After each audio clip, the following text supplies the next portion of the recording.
ख़वातीन हज़रात, previous lecture में हमने कुछ वेक्टर के हवाले से अलजेब्रिक टर्म्स को डिस्कस किया था, जिनमें addition of vectors, subtraction of vectors शामिल थी। आपने बेटा जी ऑब्जर्व किया कि एडिशन ऑफ वेक्टर का मतलब ये है कि कई सारे वेक्टर्स को मिला के एक वेक्टर बना देना। रिजल्टेंट वेक्टर कंबाइंड इफेक्ट है कई सारे वेक्टर्स का। आप कितने वेक्टर्स को जमा कर सकते हैं, जितने चाहें, n वेक्टर्स को आप जमा कर सकते हैं। जितने भी वेक्टर्स हों बस उनको हेड टू टेल अरेंज कर लीजिए ग्राफिकल मेथड में, और पहले की टेल को आखिरी के हेड के साथ मिलाने वाला बन जाएगा रिजल्टेंट वेक्टर। तो ये तो था पिछली एपिसोड का रिकैप, जब आपने कई सारे वेक्टर्स को मिला के एक वेक्टर बनाया। सवाल एक होता है कि एडिशन ऑफ वेक्टर का अपोजिट क्या है। कई लोग लिख देते हैं जनाब कि एडिशन का अपोजिट है सब्ट्रैक्शन। ये ठीक नहीं है। एडिशन और सब्ट्रैक्शन एक ही लॉजिक का नाम है। एडिशन और सब्ट्रैक्शन में एक ही टेक्निक इस्तेमाल होती है। आपने वेक्टर्स को कंबाइन ही करना है। एडिशन में जैसे दिए हुए हों वैसे ही कंबाइन कर देना है, और सब्ट्रैक्शन में जैसे आपको दिए हुए हैं किसी एक या दो वेक्टर्स का साइन चेंज करके यानी डायरेक्शन रिवर्स करके फिर कंबाइन कर देना है। दोनों प्रोसीजर कंबाइन करना ही है। तो एडिशन और सब्ट्रैक्शन एक दूसरे के अपोजिट नहीं है, वो एक ही है। एडिशन का अपोजिट है रेजोल्यूशन ऑफ वेक्टर। रेजोल्यूशन का मतलब क्या है? रिजॉल्व कर देना।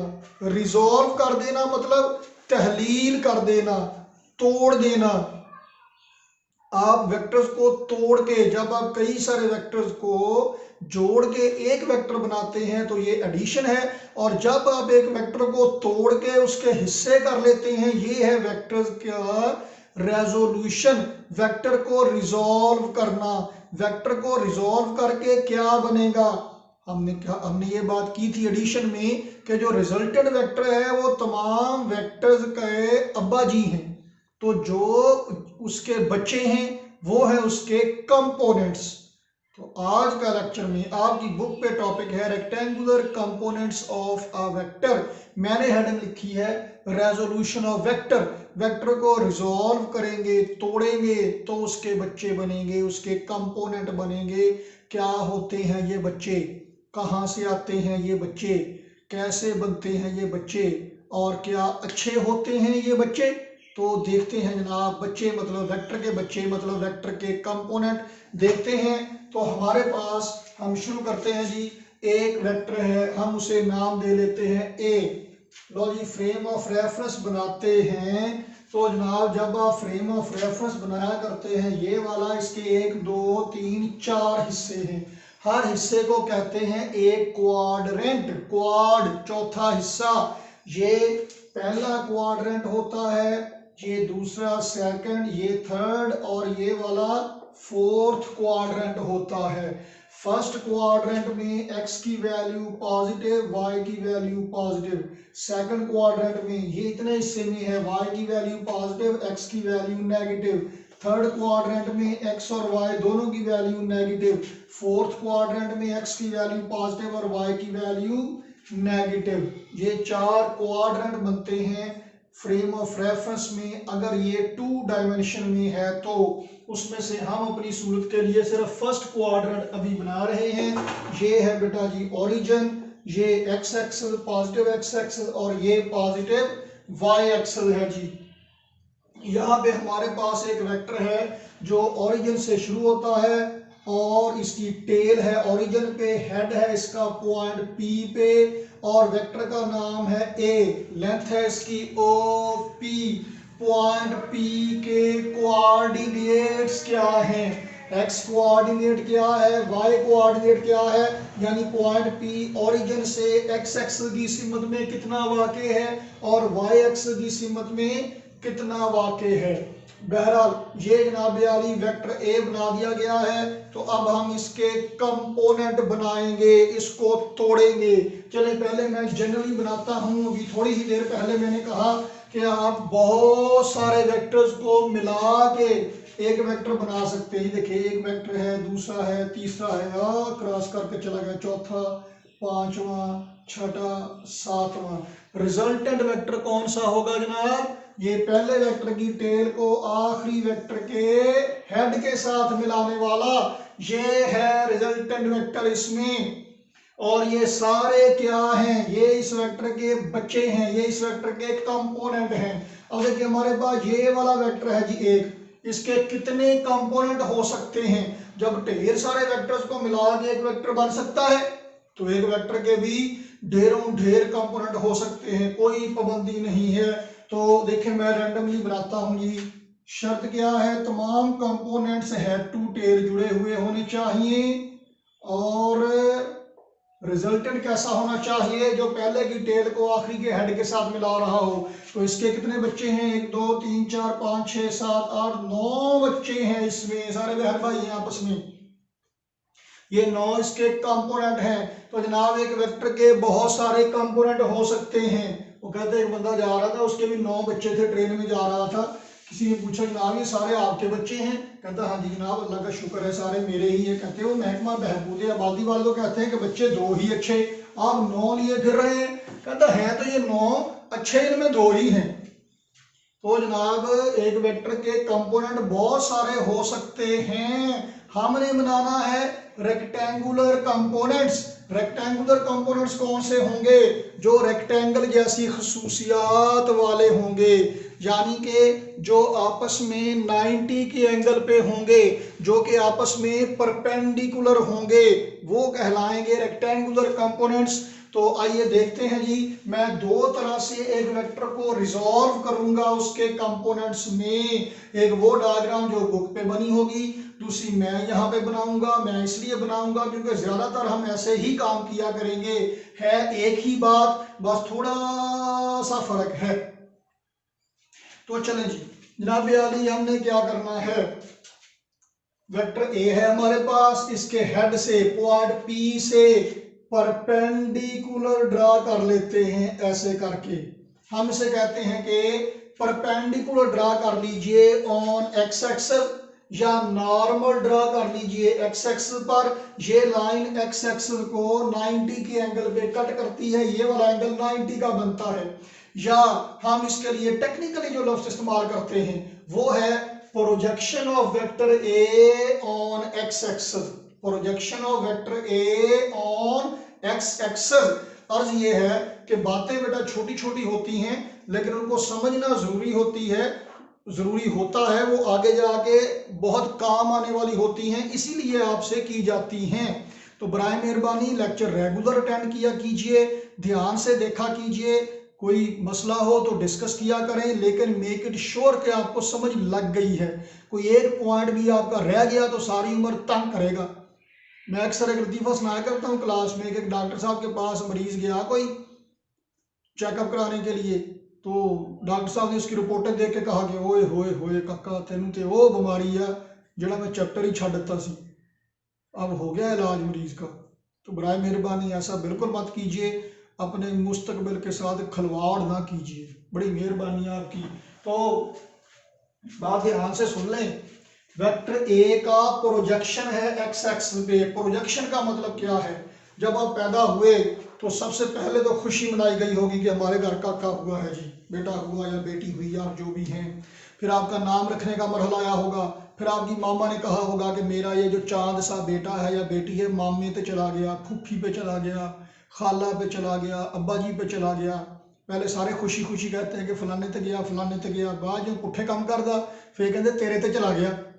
वो जो कहते हैं ना तेरे ते चला गया, वो है कि आपका साया पड़ गया इस पे।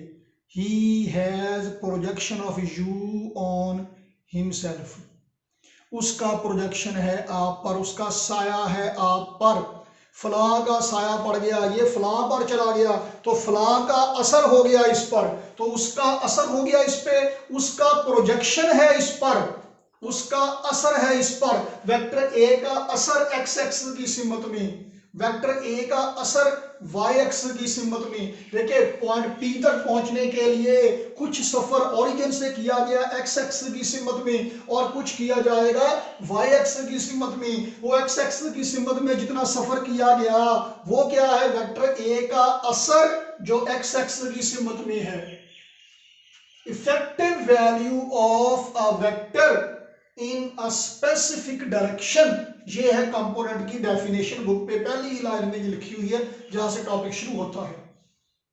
Effective value of vector in a particular direction, in a specific direction is called its component, इसका हिस्सा, इसका जुज़। मैं हूं ना जी, मेरी शख्सियत पे, मेरी पर्सनैलिटी पे मुख्तलिफ लोगों का असर होगा। मेरे किसी टीचर ने मुझे मुतासर किया होगा, मैं उनके तरीके से पढ़ाने की कोशिश करता हूँ। पेरेंट्स मुतासर करते हैं, बहन भाई करते हैं, किसी दोस्त का असर आ जाता है, किसी रिश्तेदार का असर आ जाता है, किसी फेवरेट पर्सनैलिटी का, हीरो हीरोइन का असर आ जाता है मेकअप करते हुए। तो वेक्टर ए का प्रोजेक्शन एक्स एक्सिस पर हमने ड्रा कर लिया। ये जहां पे एक्स एक्सिस को कट करता है तो मैं ये वाली लाइन कलर चेंज करके लगाता हूं, अगर कैमरे में सही नजर आ जाए ये कलर। तो लो जी जनाब यार, ये अब होगा क्या, ये वेक्टर ए है तो इसका प्रोजेक्शन ले लिया हमने एक्स एक्सिस पर। ये दो लाइनें बन जाएंगी इसके कंपोनेंट्स। कंपोनेंट्स को जमा करने से बनना चाहिए वेक्टर ए, कंपोनेंट्स को जमा करने से बनना चाहिए वेक्टर ए। तो जनाब जब आप इनको जमा करेंगे हेड टू टेल से, हेड टू टेल रूल से इसको वेक्टर बनाइए, इसका हेड लगा दीजिए, यहाँ पे हेड टेल से मिल गया, और ये जो रेड वाला है इसके साथ यहाँ पे लगा दीजिए। लो जनाबे आली, ये दो बन गए इसके कंपोनेंट्स, हेड टू टेल जुड़े हुए हैं और इनका कंबाइंड इफेक्ट रिजल्टेंट है ए। तो ए रिजल्टेंट है और ये वाले दो क्या है इसके कंपोनेंट्स। ये दोनों आपस में 90 के एंगल पर हैं, इसलिए ये कहलाते हैं रेक्टेंगुलर कंपोनेंट्स। तो जनाब हम इनका नाम रखते हैं और नाम मैं आपकी बुक वाला ही रखता हूं। ये आ गया जनाब पॉइंट एम आ गया। तो ओ एम एक वेक्टर है जो एक्स एक्सिस की सिमत में है, और दूसरा वेक्टर एम पी है जो कि वाई एक्सिस की सिमत में है। अब नाम रखने का मरहला आता है। आपका नाम रखा गया अब्दुल्ला नजीर रखा गया, क्यों, आपके वाले साहब का नाम नजीर था। हुनैन सैफ रखा गया, अब्बा जी का नाम सैफुल्ला है। इसी तरह से आप में से जिसका जो नाम रखा गया उसके साथ पेरेंट नेम अटैच है। इसी तरह से हम वेक्टर के कंपोनेंट का नाम रखेंगे, उसके पेरेंट का नाम साथ में अटैच करेंगे। और ये बात भी आप जरा जहन में रखें कि हमारे यहाँ रवाज ये है कि बच्चे का नाम पहले, अब्बा जी का नाम बाद में। बाकी सारी दुनिया में पहले आता है फैमिली नेम, सरनेम, बाद में आता है बच्चे का असल नाम।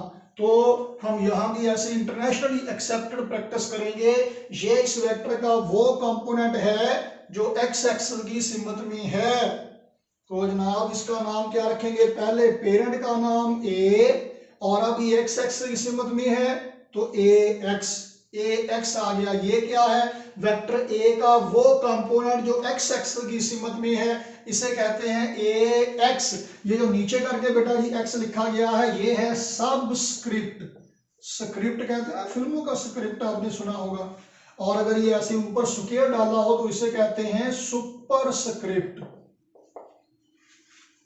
तो जनाब आपने ऐसे सबस्क्रिप्ट लिख के आपने नाम रखना है ए एक्स। इसका मतलब है कि ये इसका ए का वो कंपोनेंट है जो एक्स एक्सिस की सिमत में है, तो ए का वो कंपोनेंट जो वाई एक्सिस की सिमत में है। वेक्टर के कंपोनेंट भी वेक्टर ही होंगे। लो जनाब आली, ये बुक में इस तरह से कंपोनेंट नहीं बनाए गए। अभी मैं यहाँ डायग्राम बनाता हूँ बुक वाली, वो देखिएगा आपको लग जाएगा पता कि ये कोई अलग शय नहीं है, एक ही बात है। लो जनाब आली, तो आपने क्या करना है, पॉइंट पी से प्रोजेक्शन ड्रा करना है एक्स एक्सिस पे। वेक्टर ए का प्रोजेक्शन एक्स एक्सिस पर, यहाँ पे एरो लगा दीजिए, ये बन गया इसका एक्स कंपोनेंट। और पॉइंट पी का प्रोजेक्शन जो वाई एक्सिस पे है, ऐसे करके पॉइंट पी से परपेंडिकुलर ड्रा करना है, वाई एक्सिस पे एरो लगा देना है, ये बन गया इसका वाई कंपोनेंट। अब देखिए एक्स कंपोनेंट दोनों में वही है, वाई कंपोनेंट यहाँ पे बना ले, यहाँ पे बना ले, एक ही बात है, दोनों आपस में परपेंडिकुलर हैं। और ओरिजिनल वेक्टर जिसका ये कंपोनेंट है, ओरिजिन सबका एक ही है, वो भी ठीक है। या ऐसे करके बना लीजिए, असल में यही लॉजिक है, ऐसे बना लें, ऐसे बना लें। हम अक्सर ऑनवर्ड आपके सिलेबस में हमने ऐसे का एक कंपोनेंट बनाया करना है, तो इसलिए मैंने ऐसे ड्रा कर दिए हैं। तो चलते हैं जी आगे। अब जनाब ऐसा है जी कि हम इसी से आगे चलाते हैं बात अपनी। जी दो बेटा, ये x कंपोनेंट आ गया और ये वाला आ गया जी y कंपोनेंट। तो वेक्टर ए के दो कंपोनेंट हैं अगर ये वेक्टर 2 डायमेंशन में है यानी प्लेन में है। अगर 3 डायमेंशन में होता तो इसके 3 रेक्टेंगुलर कंपोनेंट्स होते हैं। जैसे मैंने पहले कहा कि बच्चे अच्छे 2 ही हैं, टोटल जितने मर्जी हों। तो प्लेन में अगर कोई वेक्टर है तो वैसे उसके बहुत सारे कंपोनेंट हो सकते हैं, रेक्टेंगुलर कंपोनेंट 2 ही होंगे।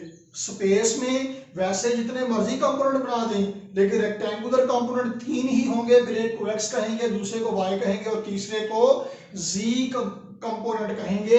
तो ये आपके सामने बन गई है राइट एंगल ट्राइंगल, और ये वेक्टर a x एक्स के साथ एंगल बना रहा है थीटा। कौन सा एंगल बना रहा है जी? थीटा एंगल बना रहा है। लो जनाब यारी, अब हम इसके कंपोनेंट लिखते हैं। बेटा अब हमने 2 काम करने हैं इसमें, फर्दर जो लेक्चर आगे जा रहा है। बस क्या हमने अगर वेक्टर का पता हो, मतलब इसकी मैग्नीट्यूड का पता हो, लंबाई का, और इसकी डायरेक्शन कैसे एक्स एक्सिस के साथ कितना एंगल बना रहा है, ये इसकी डायरेक्शन डिफाइन करेगा। हमें वेक्टर का पता है, मतलब इसकी मैग्नीट्यूड और डायरेक्शन का पता है, तो इसके कंपोनेंट कैसे मालूम करेंगे, ax और ay कैसे मालूम करेंगे। और अगर ax और ay का पता है तो वेक्टर कैसे मालूम करेंगे, कंपोनेंट की मदद से। यानी कंपोनेंट की मदद से वेक्टर कैसे मालूम करेंगे और वेक्टर की मदद से कंपोनेंट कैसे मालूम करेंगे। बस ये हमने काम करना है। तो चले देखते हैं जनाब अली, इस राइट एंगल ट्राइंगल में देखिए जरा, in the right angle triangle, यहाँ पे पहला काम क्या करेंगे कि if resultant vector is known, अगर रिजल्टेंट वेक्टर का पता है तो कंपोनेंट कैसे मालूम करेंगे, ax कैसे मालूम करेंगे और ay कैसे मालूम करेंगे। देखते हैं जनाब, इसमें जनाब यारी पहले हम मालूम करते हैं ax। तो राइट एंगल ट्राइंगल कौन सी है, OMP। इस राइट एंगल ट्राइंगल में देखें तो जनाब यारी साइन थीटा किसके बराबर होता है, sine theta perpendicular over hypotenuse. Perpendicular क्या है, MP ओवर हाइपोटेनस क्या है, OP। यानी कि sine theta is equal to MP किसके बराबर है, AY के, बटा OP किसके बराबर है, A के। जैसा कि मैं पहले भी कह चुका हूं कि ख्याल रखना है कि कहां पे वेक्टर का निशान लगाना है और कहां पे वेक्टर का निशान नहीं लगाना। ट्रिग्नोमेट्रिक रेशियोज में ओनली न्यूमेरिकल वैल्यू, लंबाइयों की जरूरत होती है, तो यहाँ पे वेक्टर का निशान नहीं लगाना, ये ओनली न्यूमेरिकल वैल्यू है, AY की लेंथ कितनी है और A की लेंथ कितनी है, बस। तो ध्यान रखना है कहाँ पे मैं वेक्टर का निशान लगा रहा हूँ, कहाँ पे नहीं लगा रहा। तो बेटा जी AY किसके बराबर आ गया, A साइन थीटा। तो आप देखें कि अगर हमें रिजल्टेंट वेक्टर की मैग्नीट्यूड और उसकी डायरेक्शन यानी थीटा का पता है तो हम y कंपोनेंट ऐसे मालूम कर सकते हैं। y कंपोनेंट निकल आया जी।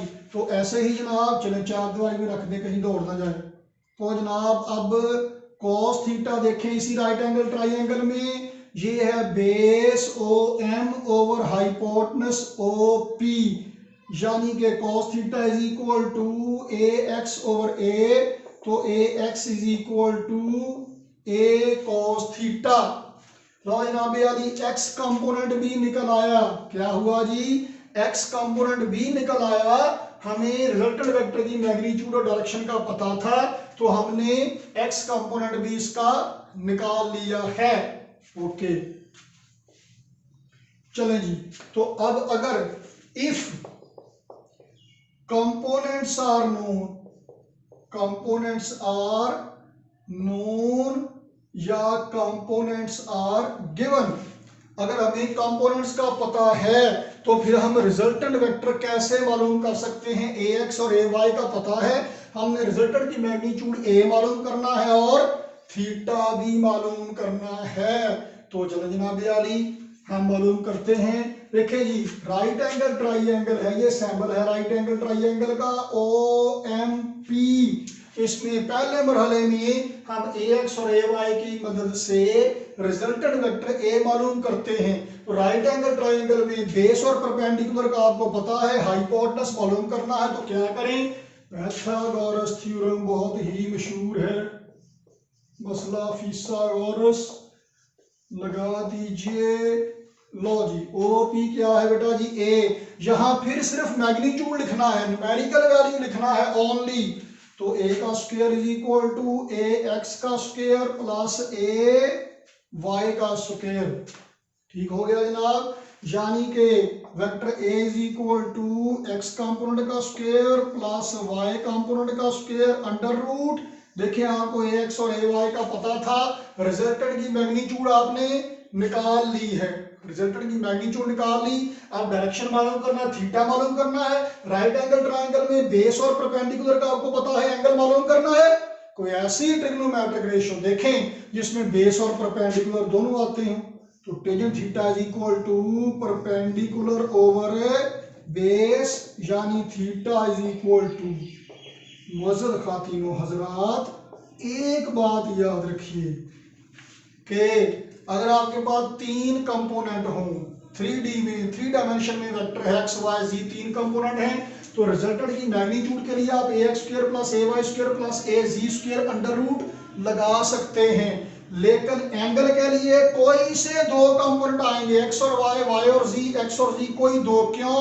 क्योंकि ये थीटा प्लेन एंगल है और यही हमारे सिलेबस में है। सॉलिड एंगल हमारे सिलेबस में नहीं है निकालना, तो उसकी हमें जरूरत ही नहीं। एंगल के लिए दो ही कंपोनेंट की जरूरत पड़ेगी, दो कंपोनेंट के दरमियान एंगल मालूम किया जाएगा। तो अगर कंपोनेंट्स आपको गिवन हो तो रिजल्टेंट वेक्टर की मैग्नीट्यूड और डायरेक्शन ऐसे मालूम की जाएगी। तो अब देखिए, मैं यहां पे लिखता हूं वेक्टर ए को एक तरह से, देखिए कैसे, vector a is equal to ax plus ay। ये ऐसे लिखना ठीक नहीं है। क्यों ठीक नहीं है? क्योंकि ये वेक्टर है और ax और ay वेक्टर है। अब इन दोनों का वेक्टर सम है a, मैथमेटिकल सम नहीं है, कैलकुलेटर से नहीं जमा करना, हेड टू टेल रूल से किया है। तो यहां पे इनके ऊपर वेक्टर का निशान आएगा। ओके, अच्छा, हमने कल लिखा unit vector, vector a is equal to a की मैग्नीट्यूड और साथ में इसका यूनिट वेक्टर। यहां अप्लाई करते हैं इस कंसेप्ट को। Vector a is equal to ax vector है, अब इसकी मैग्नीट्यूड और डायरेक्शन अलग करके लिख दीजिए। ax वेक्टर है तो इसका मैग्नीट्यूड आ गया ax, न्यूमेरिकल वैल्यू आ गई, लेंथ आ गई x कंपोनेंट की, साथ में यूनिट वेक्टर x एक्सिस की सिमत में है तो यूनिट वेक्टर क्या होगा i, और ay को ax i unit vector plus ay j unit vector. अगर स्पेस में होता तो plus az k unit vector आ जाता। तो वेक्टर को ऐसे करके लिखा जाएगा। ठीक हो गया जनाब, कहाँ वेक्टर का निशान डालना है, कहाँ नहीं डालना, ख्याल रखें। जहां ओनली न्यूमेरिकल वैल्यू है वहां वेक्टर का निशान नहीं डालना, जहां पे डायरेक्शन इन्वॉल्व है वहां पे वेक्टर का निशान डाला जाएगा। तो बराए मेहरबानी इस बात का ख्याल रखिएगा। अब यूनिट वेक्टर जब हमने डिस्कस किए थे तो खुसूसी यूनिट वेक्टर थे i, j, k, n और r। तो r यूनिट वेक्टर मैंने आपसे कहा था पोजीशन वेक्टर के लिए है। तो आइए पोजीशन वेक्टर देखते हैं जी, क्या होता है जनाब पोजीशन वेक्टर। नाम से ही जाहिर है जी, पोजीशन, ये किसी पॉइंट की पोजीशन बताता है in a frame of reference. Position vector क्या करता है, किसी पॉइंट की पोजीशन बताता है in a frame of reference. तो जनाब ये फ्रेम ऑफ रेफरेंस है, इसमें ये पॉइंट है, इस पॉइंट की पोजीशन क्या है इस फ्रेम ऑफ रेफरेंस में। पोजीशन का मतलब क्या है, एक बच्चा घर जाके कहता है कि बाजी हमारा रिजल्ट आ गया और मैं फर्स्ट आया हूँ, सारे मोहल्ले में मिठाइयाँ बांट दी गई, बाद में पता चला कि बच्चा फेल हो गया। बच्चे से पूछा जाता है कि आपने झूठ क्यों बोला, बच्चा कहता है जी मैंने झूठ तो नहीं बोला, मैंने रेफरेंस पोजीशन नीचे से रखी थी, थले उत्ते पहले नंबर पे आया मैं। रेफरेंस पोजीशन जो भी हो कोई ना कोई तो होनी चाहिए, ऊपर नीचे दरमियान में। यहाँ रेफरेंस पोजीशन है ओरिजिन, ओरिजिन के लिहाज से पोजीशन बताता है, मतलब एक ऐसा वेक्टर जिसकी टेल ओरिजिन पर है पोजीशन वेक्टर है। ये भी पोजीशन वेक्टर था। हर वो वेक्टर जिसकी टेल ओरिजिन पे है, जिसका स्टार्टिंग पोजीशन ओरिजिन है, वो पोजीशन वेक्टर है। सिंपल सी बात है। तो जब ये पोजीशन वेक्टर होगा तो हम इसे आर से लिखेंगे, इसे भी आप लिख सकते हैं आर से, नो प्रॉब्लम। तो वेक्टर आर है पोजीशन वेक्टर। इसके कंपोनेंट जो दो हैं, अब आपकी बुक में ए और बी है तो हम भी ए और बी लिख देते हैं। तो position vector r is equal to vector a plus vector b, यानी कि r is equal to a, vector a x x की सिमत में है तो लिखेंगे ए, साथ में आई यूनिट वेक्टर, और बी जे, अगर 3D में होता तो साथ में प्लस सी के लिख देते, यानी कि r is equal to a square plus b square, अगर अंडर रूट अगर ये 3D में है तो प्लस सी स्क्वायर हो जाता। बस इस पोजीशन वेक्टर की डायरेक्शन बताने वाला यूनिट वेक्टर होगा आर यूनिट वेक्टर। हर वो वेक्टर जिसकी टेल ओरिजिन पर है वो पोजीशन वेक्टर है कहला सकता है। उसकी डायरेक्शन बताने के लिए जो यूनिट वेक्टर होगा वो क्या होगा, आर यूनिट वेक्टर होगा। तो मोअज़्ज़ज़ ख़ातिन व हज़रात, आज का लेक्चर यहाँ पे ख़त्म हो रहा है। बराए मेहरबानी अब यहाँ से आगे जो टॉपिक शुरू होने वाले हैं वो बाकायदा एफएससी के हैं। यहाँ तक तो जो 3 लेक्चर सेकंड चैप्टर के हुए हैं आज तक, ये मोस्टली रिवीजन थी, प्रीवियस कंसेप्ट की 1-2 बातें नई थी, लेकिन बराए मेहरबानी हमारे साथ रहिए, ध्यान से काम कीजिए। Thank you very much for joining us. मिलते हैं अगली एपिसोड में।